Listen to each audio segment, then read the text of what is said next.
যে 48% মানুষ তারা এখনো জানেই না, তারা মন স্থিরই করতে পারে নাই তারা কাকে ভোট দেবে।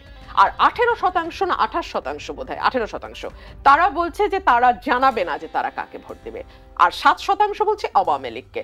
মজার ব্যাপার হচ্ছে আওয়ামী লীগের যেই সমর্থক গোষ্ঠী আছে যারা এখন দেশ মানে বিদেশের বিভিন্ন দেশে বসে আওয়ামী লীগের পক্ষে মাইকিং করছে, তারা দাবি করছে যে এই পুরো ভোট 48% প্লাস 18% প্লাস 7%, মানে উইচ গোজ অলমোস্ট 70%, এটা নাকি আওয়ামী লীগের ফেভারের ভোট। হ্যাঁ, so that is an interesting observation and that's an interesting ব্যাখ্যা I would rather say, because মানে 48% এখনো মনস্থির করে নাই মানেই তারা নৌকায় ভোট দিবে, বা 18% এখনো কিছু বলছে না মানেই তারা নৌকায় ভোট দেবে, ভয় পাচ্ছে বলতে, বিষয়টা বোধহয় সেরকম না। তবে বাংলাদেশের একটা বড় অংশের মানুষ, বড় অংশ বলতে আমি মানে ভিন্ন মত আছে, 20 থেকে শুরু করে 30-35% মানুষ, আমি জানি না বিকজ আমাদের 15 বছর ভোট হয় নাই, ভোট হলে আমি বলতে পারতাম কত পার্সেন্ট মানুষ আওয়ামী লীগের মানে কোর ভোটে আছে, আমাদের নির্বাচন হয় না, so I do not know. ওই অংশটার মানুষের ভোট আপনি পুরাপুরি বাইরে রেখে, মানে তাদেরকে ভোটের বাইরে রেখে আপনি যদি একটা নির্বাচন করেন, সেইটা কি 14 বা 24-এর রিপিটেশন হবে কিনা সেটা নিয়ে আলোচনা আছে। ইলেকশনটা কার জন্য বলেন তো? ইলেকশনটা কি সরকারের জন্য, ইলেকশনটা কি পলিটিক্যাল পার্টির জন্য, নাকি ইলেকশনটা ভোটারদের জন্য? নিঃসন্দেহে ভোটারদের জন্য। ইলেকশন হলো ভোটারের জন্য। তাহলে আপনি সমস্ত ভোটারকে আপনাকে অনার করতে হবে। সমস্ত ভোটার যেন নির্বাচনে ভোট দিতে যে তার পছন্দের প্রার্থীদের জন্য কিছু অপশন পায়, যে আমি একে না হলে ওকে দেবো, ওকে না হলে ওকে দেবো।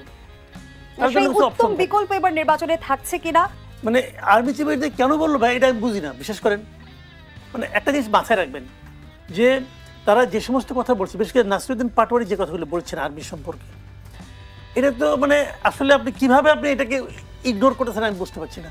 উনি বলছে আমাদের আর্মি মাথায় ঘিলু নাই, তারা বিদেশে যায়, যে অস্ত্র প্রদর্শনী থেকে কিছু অস্ত্র নিয়ে আসে, আর যেহেতু তাদের মাথায় ঘিলু নাই, অতএব ওই অস্ত্র তারা কী করে ওদের মাথার মধ্যে, জনগণের মাথার মধ্যে ই করে ঠেকায়। জনগণের মাথায় অস্ত্র কবে ঠেকাইলো?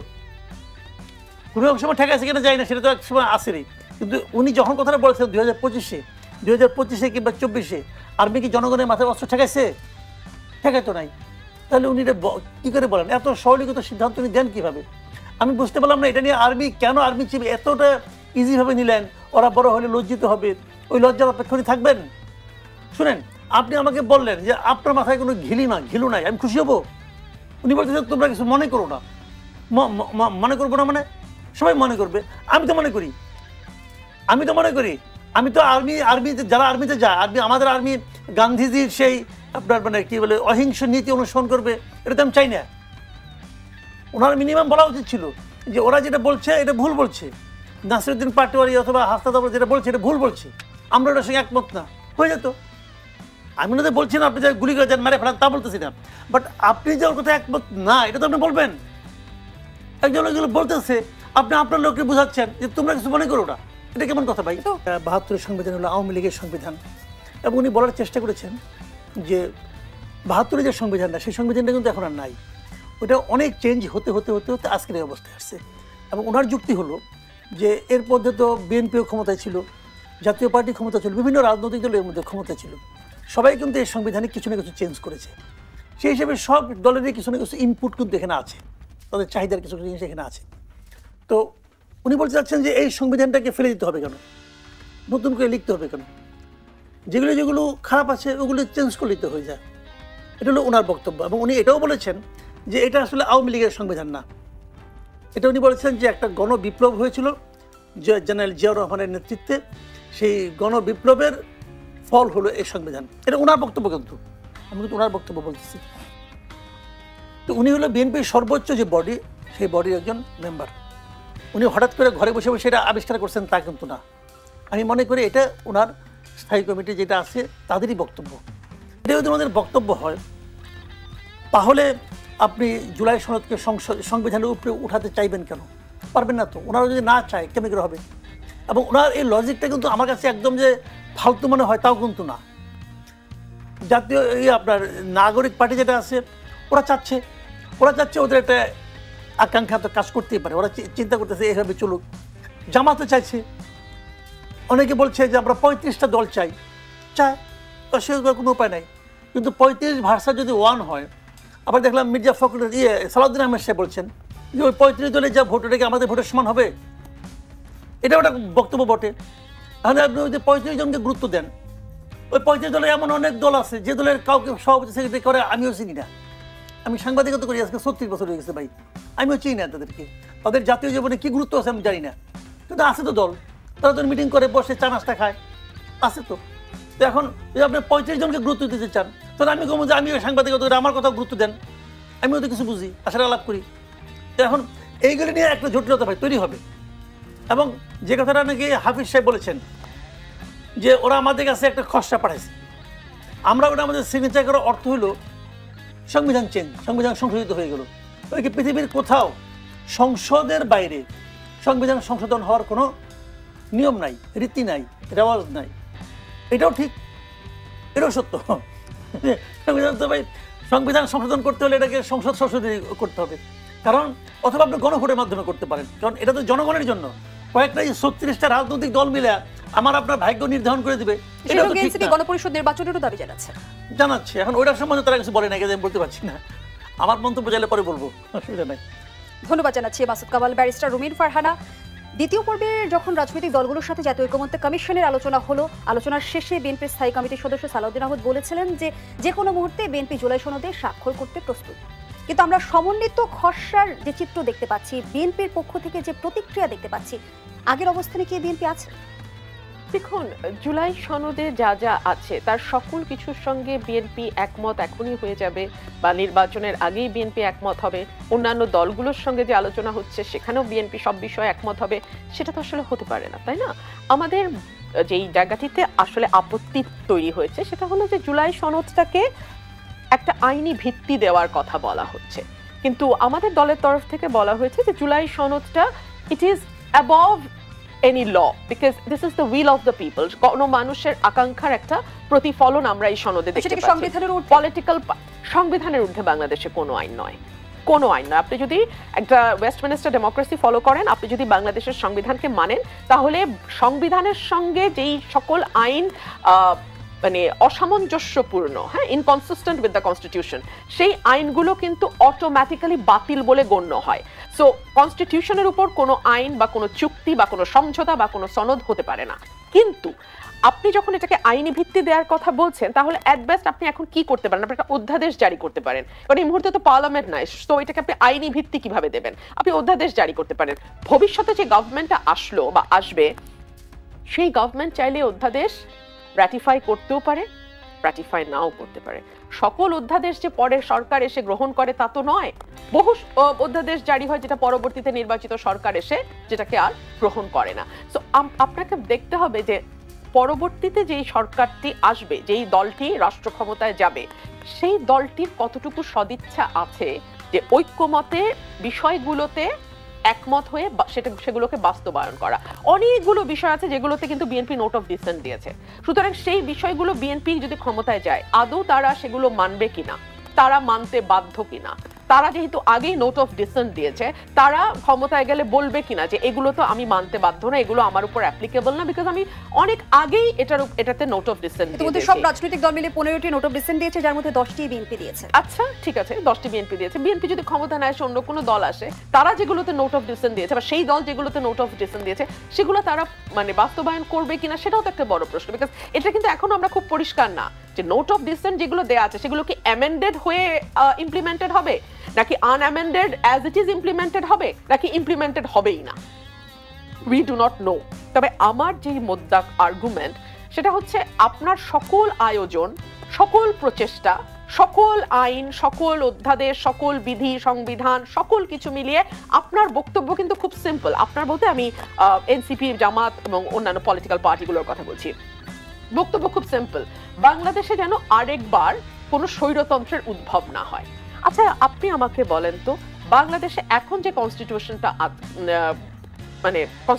কনস্টিটিউশনটা আছে সেখানে কোথাও কি বলা আছে যে আপনি বিনা ভোটে নির্বাচন করে ক্ষমতায় থাকতে পারবেন? কোথাও কি বলা আছে আপনি জোরপূর্বক বল প্রয়োগ করে রাষ্ট্রীয় বাহিনী দ্বারা দেশের কোনো নাগরিককে তুলে নিয়ে যেতে পারবেন, অর্থাৎ গুম করতে পারবেন। কিন্তু ব্যারিস্টার রুমিন ফারহানা, এগুলো যেমন বলা নেই, কিন্তু সংবিধান বিশেষজ্ঞরাই তো আবার এই অভিযোগটা করে যে প্রধানমন্ত্রীকে আমাদের সংবিধানে এতটাই ক্ষমতা দিয়েছে, সেখানে একজন সাম্যবাদী মানুষও স্বৈরতান্ত্রিক হয়ে উঠতে পারে। দেখুন, প্রধানমন্ত্রী এবং রাষ্ট্রপতি ক্ষমতার ভারসাম্য নিয়ে দলগুলোর মধ্যে ডিটেইলড আলোচনা হয়েছে। রাষ্ট্রপতির ক্ষমতা অনেকখানি বাড়ানোর ব্যাপারে আলোচনা হয়েছে এবং আমার ধারণা দলগুলো বেশ অনেকগুলো বিষয় একমত হয়েছে এবং একই ব্যক্তি 10 বছরের বেশি প্রধানমন্ত্রী থাকতে পারবে না, সেটা নিয়েও দলগুলো একই ব্যক্তি দলীয় প্রধান এবং প্রধানমন্ত্রী হতে পারবে না, এমন একটি প্রস্তাব করা হয়েছে, যেখানে বিএনপি দফায় দফায় আলোচনা আপত্তি জানিয়েছিল। অ্যাবসলিউটলি। তো এই বিষয়গুলো আলোচনায় এসছে। এখনো আমি বলছি না যে আলোচনা কমপ্লিট হয়ে গেছে বা নির্বাচন আগামী কালকেই হতে যাচ্ছে। আমি যদি আপনাকে প্রশ্ন করি নির্বাচন কবে, আমি প্রশ্নটা আমি হয়ে করছি না, এই প্রশ্নটা বাতাসে আছে, এই প্রশ্ন সাধারণ মানুষের মনে আছে। সরকারের ঘোষিত সময়ে তাহলে কি আস্থা নেই? সরকারের নিজের কি আস্থা আছে ঘোষিত সময়ের প্রতি? আমি কেন এই কথাটা বলছি? আশঙ্কা কেন? দেখুন, সরকারের কমপক্ষে 2 জন উপদেষ্টা এবং সরকারের বেশ হাই অফিসিয়াল ব্যক্তি দফায় দফায় বলছেন অন্য দল যে যাই বলুক নির্বাচন ফেব্রুয়ারিতেই হবে, সরকার ঘোষিত সময়ই নির্বাচন হবে।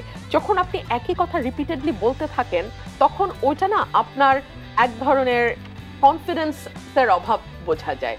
আপনি যে নিজের বলা কথায় খুব বেশি আস্থা রাখতে পারছেন না সেটা বোঝা যায়।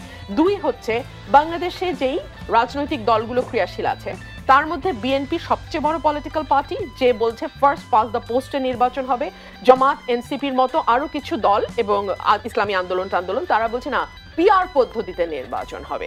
অর্থাৎ নির্বাচনটা কোন ভাবে হবে এটা নিয়েও কিন্তু দলগুলোর মধ্যে এখনো ঐক্যমত প্রতিষ্ঠা হয় না। সে বিষয়ে একটা প্রশ্ন রাখতে চাই। পিআর পদ্ধতিতে নির্বাচন করতে জবরদস্তি করা অযৌক্তিক, এমন মন্তব্য করেছেন বিএনপি স্থায়ী কমিটির সদস্য নজরুল ইসলাম খান।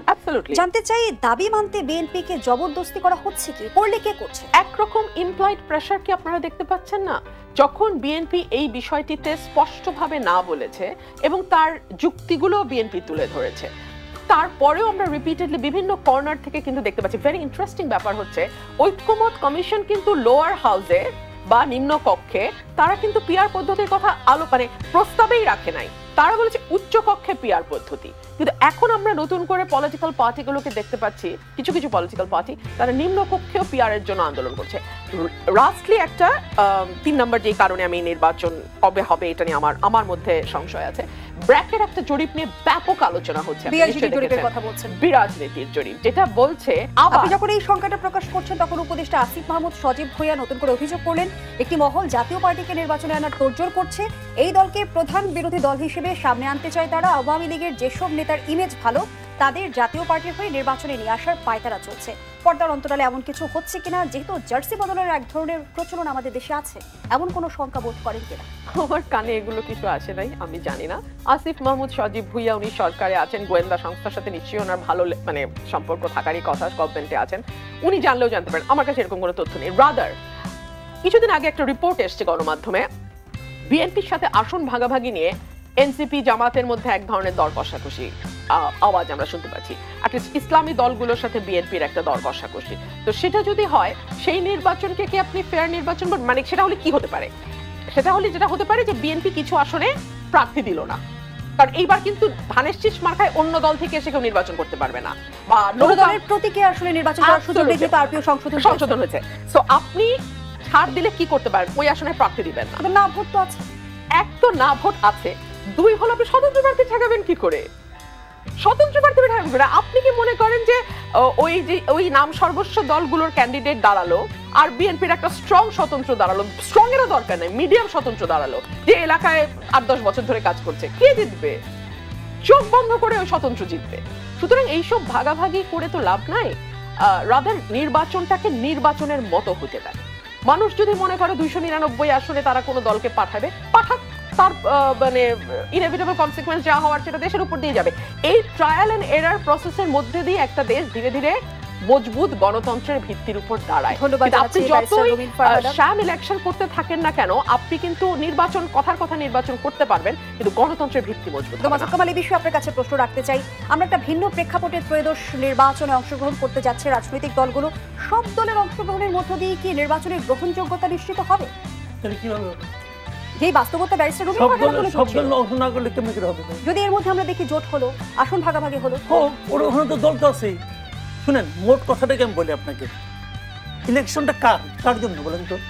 ইলেকশনটাকে সরকারের জন্য, ইলেকশনটাকে পলিটিক্যাল পার্টির জন্য, নাকি ইলেকশনটা ভোটারদের জন্য? নিঃসন্দেহে ভোটারদের জন্য। ইলেকশন হলো ভোটারদের জন্য। তাহলে আপনি সমস্ত ভোটারকে আপনাকে অনার করতে হবে। সমস্ত ভোটার যেন নির্বাচনে ভোট দিতে যে তার পছন্দের প্রার্থীদের জন্য কিছু অপশন পায়, যে আমি একে না হলে ওকে দেবো, ওকে না হলে ওকে দেবো। সেই উত্তম বিকল্প এবার নির্বাচনে থাকছে কিনা? যখন বাংলাদেশের নির্বাচনী কথা আসে তখনই আমরা সব অদ্ভুত অদ্ভুত বিশেষণ যুক্ত হতে দেখি। কখনো শুনি অবাধ, সুষ্ঠু, নিরপেক্ষ, কখনো শুনি অন্তর্ভুক্তিমূলক, কখনো শুনি আন্তর্জাতিক মানদণ্ড, কখনো শুনি উৎসব মুখর। এক এক সময় এক এক মানে বিশেষণ এসে যুক্ত হয়। দেখুন, পৃথিবীর অন্য সকল দেশেও তো নির্বাচন হয়, কিন্তু সেখানে তো সব অদ্ভুত বিশেষণ আমরা যুক্ত হতে দেখি না।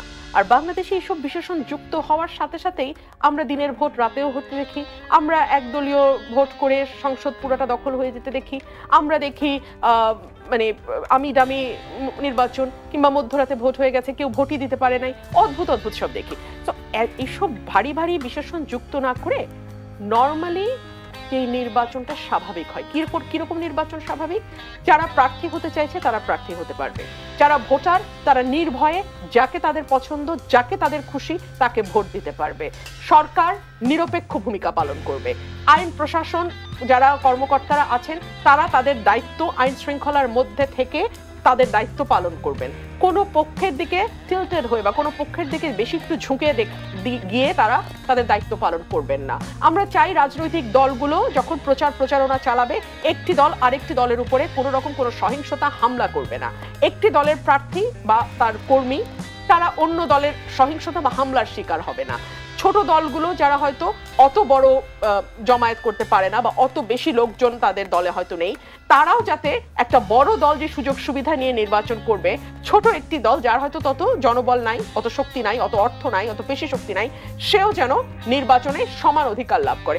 এগুলো তো ভাই বেসিক, একটা নির্বাচনের বেসিক। কিন্তু এই বেসিকটাই বাংলাদেশে আমরা এখনো করতে পারলাম না বলেই আন্তর্জাতিক মান শুনতে হয়, অবাধ, সুষ্ঠু, নিরপেক্ষ শুনতে হয়, অন্তর্ভুক্তিমূলক শুনতে হয়, উৎসব মুখর শুনতে হয়, বিশ্বের সবচেয়ে শ্রেষ্ঠ নির্বাচন আমি দিয়ে যাব এটাও আমাদের শুনতে হয়, বাংলাদেশে 53 বছরে কোনো মানে সকল নির্বাচনকে ছাড়িয়ে যাবে এইবারের নির্বাচন, এইসব বাদাও শুনতে হয়। এত কথার দরকার নাই। বাংলাদেশে না আমরা দেখি দেশপ্রেম নিয়ে এত কথা, এত বুলি, এত গান, এত কবিতা, এত নাটক, এত মানে চেতনা নিয়ে এত বকবক, এটা পৃথিবীর কোথাও হয় না। আমাদের ভেতরে দেশপ্রেম নাই বলে আমাদের এত জোরে জোরে এগুলো আওয়াজ করতে হয়। নির্বাচন হবে যেভাবে নির্বাচন হওয়ার কথা, যেভাবে আর 10টা দেশে নির্বাচন হয় সেভাবে নির্বাচন হবে, ওইটুকু গ্যারান্টি দিতে পারলেই হলো ভাই। কিন্তু বিতর্কিত নির্বাচনের পর জনগণের নির্বাচনের প্রতি আস্থা ফেরানোটা কতটা চ্যালেঞ্জ? আমার মনে হয় যেহেতু দলীয় সরকার ক্ষমতায় নাই এবং এই নির্বাচনটার সময়ও কোনো পার্টিকুলার দলের সরকার ক্ষমতায় থাকবে না, সো মানুষ অটোমেটিক্যালি সাহস পাবে, মানুষ ভোট কেন্দ্রে যাবে। এখন আমার যেই জায়গাটায় শঙ্কা সেটা হলো দলগুলোর ভেতরে যেন সহিংসতা না হয়, দলের নিজেদের কর্মী সমর্থকদের মধ্যে যেন সহিংসতা না হয়, অর্থাৎ আইন শৃঙ্খলা পরিস্থিতি নিয়ন্ত্রণে রাখাটাই এই নির্বাচনের জন্য সবচেয়ে বড় চ্যালেঞ্জ হয়ে দাঁড়াবে। নিশ্চয়ই অবগত আছেন, গণপ্রতিনিধিত্ব আদেশ সংশোধন করে আইন প্রয়োগকারী সংস্থার সংখ্যায় সশস্ত্র বাহিনীকে আবার অন্তর্ভুক্ত করার উদ্যোগ নিয়েছে ইসি। ফলে নির্বাচনী আইন শৃঙ্খলা রক্ষায় সশস্ত্র বাহিনীকে কারো নির্দেশের অপেক্ষায় থাকতে হবে না। 16 বছর পর সশস্ত্র বাহিনী এই ক্ষমতাটি আবারও ফিরে পেতে যাচ্ছে। আইন শৃঙ্খলা পরিস্থিতি নিয়ন্ত্রণে এই সিদ্ধান্ত কতটা যুগোপযোগী ভূমিকা রাখবে? দেখো, সশস্ত্র বাহিনী কিন্তু এখনো ম্যাজিস্ট্রেসি পাওয়ার নিয়ে মাঠে আছে। এখনো কিন্তু আমরা দেখছি যে বিভিন্ন সময় বিভিন্ন জায়গায় আইন শৃঙ্খলা পরিস্থিতি নিয়ন্ত্রণের বাইরে চলে যাচ্ছে। আমরা দেখছি সংখ্যালঘু সম্প্রদায়ে বেশ কয়েকটি ঘটনা পরপর হয়েছে, তাদের বিরুদ্ধে মিথ্যা অভিযোগ দিয়ে কিভাবে হেনস্থা করা হয়েছে, নারীদের উপর হেনস্থা করা হয়েছে। আমরা দেখেছি যারা সমাজের backward section of the society তাদের উপরে হামলা হয়েছে। আমরা দেখেছি স্বৈরাচার সরকারের যারা মন্ত্রী এমপি ছিল কিংবা নেতা ছিল তাদের বাড়িতে গিয়ে মব হামলা করেছে। আপনি একজন মানুষকে তার অপরাধের জন্য 100 বার বিচার করবেন, 100 বার বিচার করবেন, কিন্তু মবের হামলা যেমন অবৈধ, রাষ্ট্রীয় বাহিনীর দ্বারা একজন মানুষকে তুলে নিয়ে যাওয়াও কিন্তু অবৈধ, দুটাই অবৈধ। এইটুকু সেন্স আপনার মাথায় যেন কাজ করে। আসলে পুরোপুরি আশঙ্কামুক্ত হবার জায়গা না, আমি তা মনে করি না, এবং একদমই না। এবং দেখুন, আমি আমার জন্মের পরে কখনো সশস্ত্র বাহিনী নিয়ে ফেসবুকে ঠাট্টা তামাশা করা পলিটিক্যাল পার্টির মানে কি বলবো বাচ্চা ছেলে মেয়েরা জাতা ভাষায় সশস্ত্র বাহিনীকে আক্রমণ করা এটা হয়নি কখনো। এবং আপনি দেখুন আমাদের এই সশস্ত্র বাহিনী নিয়ে কথা বলার আগে দুটো তথ্য আপনার মাথায় রাখতে হবে। এক হচ্ছে 5ই অগস্ট থেকে 8ই অগস্ট তারা সেনাবাহিনী প্রধান বলেছিলেন, আর্মি চিফ বলেছিলেন, I am now in control, আমি আপনাদের সাহায্য কামনা করছি এবং আমি দায়িত্ব নিলাম এবং তিনি রক্তপাতহীনভাবে একটি অভ্যুত্থানকে সফলতা দিয়েছেন। মানে রক্তপাতহীন বলতে আমি 5ই অগস্টের গণভবনের হামলাকে বুঝি রক্তপাতহীন। 2 হচ্ছে তিনি কিন্তু চাইলে তখনই ক্ষমতা নিতে পারতেন, তিনি কিন্তু ক্ষমতা নেন নাই। এবং লাস্ট, শেখ হাসিনা যদি টিকে যেতেন এই আর্মি চিফের কিন্তু কোর্ট মার্শাল হতো। উনি গুলি চালান নাই ওনার দেশের মানুষের উপরে।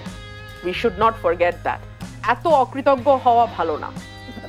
মাসুদ কামাল, সেনাবাহিনী প্রসঙ্গে নানা ধরনের কটূক্তি প্রসঙ্গে সেনাপ্রধান জানিয়েছেন যারা এসব করছে তাদের বয়স কম, তারা আমাদের সন্তানের বয়সী, তারা বড় হলে নিজেদের ভুল বুঝতে পারবে, তখন নিজেরাই লজ্জিত হবে। কিন্তু আপনার কাছে আমার প্রশ্ন, দলীয় নেতাদের বক্তব্যের দায় দলকে এড়াতে পারে? দল ভুল বুঝে লজ্জিত হচ্ছে কি? লজ্জিত কেউ হচ্ছে না, লজ্জিত আমরা হচ্ছি। ওনাকে বললো বয়স কম, একজন বিয়ে সাথে করে ফেলেছে, বয়স কম কেমন করে? একজন বিয়ে সাথে করে ফেলেছে সবাই, এদের বয়স কম, তাহলে কম বয়সে নাবালক অবস্থায় বিয়ে করছে, কি বলে উনি? গণঅভ্যুত্থানের পর বারবার সেনাবাহিনী কেন আক্রমণের শিকার হচ্ছে? কারণ ওরা কেন করতে ওরা বলতে পারবে, আমি কেন বলবো? কিন্তু ওরা এটা বলা ঠিক না। মানে এরা জানেন কি, আমি বলি আপনাকে সমস্যা যেটা হচ্ছে, নির্বাচন তো হওয়ার কথা ফেব্রুয়ারিতে, কেউ চায় যে নির্বাচনটা এই সময় না হোক, একটা আওলা ঝাওলা বাজে নির্বাচনটা যদি পিছিয়ে দেওয়া যায়, খারাপ কি? তারা কি ক্ষমতার সুবিধাভোগী? অবশ্যই, এই জন্য যারা চায় না। দেখেন এখন নির্বাচন হচ্ছে না, দেশে কে আছে? ইউনূস সাহেব আছে। ইউনূস সাহেবের কাছ থেকে কিন্তু ক্ষমতার ভাগ এনসিপি পাচ্ছে, জামাতও পাচ্ছে, বিএনপি কিছু পাচ্ছে, আবার বিএনপি সারা দেশে পাচ্ছে। সারা দেশে চাঁদাবাজি মান্দাবাজি বিএনপির লোকজন করতেছে, বিএনপির মোটে ফিরে পারতেছে না। এরে বহিষ্কার করে তারা বহিষ্কার করে, তাদের কি আসে যায়? তারা আন্দাবাজি করে। কাজে এই হলো অবস্থা। এখন যদি বিএনপি ক্ষমতায় আসে তাহলে এনসিপি আর জামাত এই অবস্থাটা করতে পারবে? এই সুবিধাটা পাবে না তো। এই যতদিন থাকবে ততদিন তাদের সুবিধা হবে। মূল লক্ষ্য তো এটাই। ধন্যবাদ জানাচ্ছি মাসুদ কামাল। ব্যারিস্টার রুমিন ফারহানা, শেষ প্রশ্নটি মাসুদ কামালের অভিযোগের রেশ ধরে করতে চাই যে সারা দেশে বিএনপি চাঁদাবাজি করছে, যদি ক্ষমতায় যাওয়ার আগে বিএনপি তৃণমূল এতটা নিয়ন্ত্রণহীন হয়ে পড়ে, ক্ষমতায় গেলে কি হবে? ক্ষমতায় গেলে কি হবে এটা তো যদি ক্ষমতায় যায় তখনই দেখা যাবে, এটা তার আমি এখন বলতে পারবো না কি হবে। তো সরকারের পুলিশ আছে, বাহিনী আছে, তারা কেন ধরে না? বিএনপি তার যতদূর সম্ভব বহিষ্কার করেছে, হয়তো যতজন বহিষ্কার হয়েছে তার চেয়ে চাঁদাবাজের সংখ্যা আরো অনেক বেশি। কারণ গতকালকে আমি প্রথম আলোতে দেখছিলাম একজন খুব গর্ব করে বলতেছে, উনি পৌর বিএনপির সাধারণ সম্পাদক, যে আমাদের এখন সিজন চলতেছে। তো এখন কি বলবো, এটা তো আর কিছু বলার নাই। এখন সরকার ব্যবস্থা নেয় না, সরকার চাঁদাবাজি অবাধে করতে দিচ্ছে, তো এটা তো বিরাজনীতিকরণেরই একটা প্রক্রিয়া। আমি ব্র্যাকেট যেই জরিপের কথা আপনি বললেন, বিরাজনীতিকরণের একটা, বিআইজিডির জরিপের কথা বলেছি, বিআইজিডি জরিপের কথা, সেটা যেমন বিরাজনীতিকরণের একটা প্রক্রিয়া, তার একটা অংশ। আমি তো মনে করি এই যে ক্রিমিনাল অফেন্স দলের সঙ্গে যুক্ত যারা তারা করতেছে, সেখানেও তো সরকারের তেমন কোনো টনক নয় না। ধরুন এই যে পরিবেশ উপদেষ্টা সারা জীবন ধরে খালি পিআইএল করেই গেলেন কোর্টে, এই যে বালু আর পাথর নিয়ে মানে একেবারে দুর্নামে টেকা যায় না। সব দল নাকি এক বিষয় ঐক্যমত আসছে, ঐক্যমত কমিশনে গিয়ে সব দল ঐক্যমত হয় না, বাট বালু পাথর নিয়ে দলগুলোর মধ্যে কোনো মতের অমিল হয় না। তো কোথায় এখানে পরিবেশ উপদেষ্টা কি ভূমিকা পালন করতেছে না তো। উনি আজকে দেখলাম খুব দুঃখ নিয়ে বলছে, আমি যেদিকে যাই সেদিকেই সমস্যা দেখি, আমার সময় 12টা হাতি মারা গেছে। আপনি বলেন, এগুলো কোনো দায়িত্বশীল পদে থাকা মানুষের কথা? তবে কি সরকারের উৎসাহে চাঁদাবাজি চলছে? আমি জানি না কার উৎসাহে চলছে। বাস্তবতা হলো চাঁদাবাজি চলছে, বাস্তবতা হলো সরকার ব্যবস্থা নিচ্ছে না, বাস্তবতা হলো মানুষের মধ্যে নিরাপত্তাহীনতা কাজ করছে, বাস্তবতা হলো মানুষ আতঙ্কে আছে। এটা হলো বাস্তবতা। আমি যা দেখি আমি আপনাকে সেটুকু বললাম, এর ভিতরের কাহিনী আমি জানি না। তো বলা হয়ে থাকে যে লন্ডন বৈঠকের পর প্রধান উপদেষ্টা কিছুটা বিএনপির প্রতি ঝুঁকে গেছে, এমন অভিযোগ কিন্তু এনসিপি নেতাকর্মীদের। আসলে কি তাই? এটা দুইটা কারণ হইতে পারে। এনসিপির এই কথা বলার পিছনে দুইটা কারণ হইতে পারে। এক হলো যে তারা অলরেডি বাংলাদেশের মাটিতে রাজার দল হিসেবে এস্টাবলিশড। এটা আমরা বলতেছি তা না, সিপিডির মতো সংগঠনও, থিঙ্ক ট্যাঙ্কও বলতেছে যে তারা সরকারের মানে আশীর্বাদ পুষ্ট একটা দল। টিআইবিও এমনটি বলেছে, টিআইবিও একই কথা বলেছে। সো ওইখান থেকে বের হয়ে আসতে হলে তাদেরকে আরেকটা দলের উপর দায় চাপাতে হবে। সো সেটা একটা ট্যাকটিক্স হতে পারে। আর দুই যেটা হতে পারে সেটা হচ্ছে যে তারা যে ধরনের সুবিধা গত 1 বছর ধরে পেয়ে এসেছিল, অবাধে চাঁদাবাজি করার সুবিধা, নিজের দলের নারী নেত্রীদেরকে হেনস্থা করার সুযোগ সুবিধা, নিজের দলের থেকে বের হয়ে গিয়ে নারী নেত্রীরা কমপ্লেন করছেন, মানে আমি উমামা ফাতেমার কথা বলছি, মানে শুধু যে নারী ঘটিত স্ক্যান্ডাল তাই না, অন্যান্য আর্থিক নানা স্ক্যান্ডাল, স্ক্যাম, অনেক কিছু, এগুলো বেরোচ্ছে। এগুলো তারা যে 1 বছর করতে পেরেছে, এখন হয়তো তারা সেই লাইসেন্সটা পাচ্ছে না। যেমন পরিবেশ উপদেষ্টা দুদিন আগে বলে এনসিপি যাই বলুক, সরকার যখন বলছে তখনই নির্বাচন। So it was a big blow on them. তারা তো এটাতে অভ্যস্ত না, তারা তো প্যাম্পার্ড হয়ে অভ্যস্ত। মাসুদ কামাল, এই বিষয়ে যদি আপনি মন্তব্য করেন, এতদিন আমরা শুনে এসেছি যে সরকারের সাথে এনসিপির এক ধরনের ঘনিষ্ঠ সম্পর্ক রয়েছে, এনসিপি কিংস পার্টি, এখন আমরা দেখছি যে এক ধরনের বিপরীতমুখী অবস্থান। সেটি কি আসলেই বাস্তবতা নাকি লোক দেখানো কিছু হচ্ছে? দুটোই হতে পারে, লোক দেখানো হতে পারে, আর বাস্তবতা হতে পারে। বাস্তবতা হতে পারে এই কারণে, এনসিপিটাকে ইউনূস সাহেব তৈরি করছিল কেন? উনি মনে করছিল যে ওনার একটা খায়ের ছিল একটা পলিটিক্যাল পার্টি করার আগে একবার, সেটা হয় নাই, পূরণ হয় নাই, নিচে আসলে এইবার বৈধ হবে, কিন্তু এইবারও হয় নাই, এটা ওনার দোষটা, এটা মানে উনি ক্ষতি করছে, কিন্তু এনসিপি নিজেরাই নিজেদের মানে ক্ষতি করে ফেলেছে। এনসিপি পোলাপানের যে দায়িত্ব, টাকা দেখে মাথা খারাপ হয়ে গেছে, সমানে এগুলো আরম্ভ করছে তারা, ক্ষমতা টাকা পেয়ে তাদের মাথা খারাপ হয়ে গেছে। এখন যখন দেখলো এনসিপি হচ্ছে না, তখন ওনার তো একটা এক্সিট রুট লাগবে না, এক্সিট প্ল্যান তো লাগবে, কার উপর ভর করে উনি করবেন, বেরিয়ে যাবেন। দেখেন 1/11-এর সময় কিন্তু ওই আর্মি চিফ ছিল, যারা ছিল আর্মির যারা ছিল, এদের কিন্তু একটা প্ল্যান ছিল যে আমরা আওয়ামী লীগের উপর ভর করে তারপরে বাইরে যাবো, এবং তারা নিরাপদে যেতেও পেরেছেন। এইবার তারা কার উপর ভর করবেন? এখন উনি বিএনপির বন্দরে নৌকা ভিড়াইছেন যে বিএনপির উপর ভর করে আমি বেরিয়ে যাবো আমরা, এই জন্য উনি বিএনপি থেকে একটু বেশি ঝুঁকছেন। এটা আবার এনসিপি পছন্দ করেছেন না। এনসিপি বলছে তোমরা আমাদের মাঠে নামাই দিয়ে এখন তুমি উপর থেকে মই কে নিতেছো, গাছে উঠে, এটা তো হয় না। কারণ এনসিপি পোলাপান তো কোনো ব্যালেন্স নাই, তারা মানে উল্টাপাল্টা কথা বলতেছে, অমুক জায়গায় যে সিরজা দিয়ে আসছো, অমুক করছো তমুক করছো, এগুলি কোনো ভাষা হলো বলতেছে ওরা, এটা ওদের বয়সজনিত ভাষা।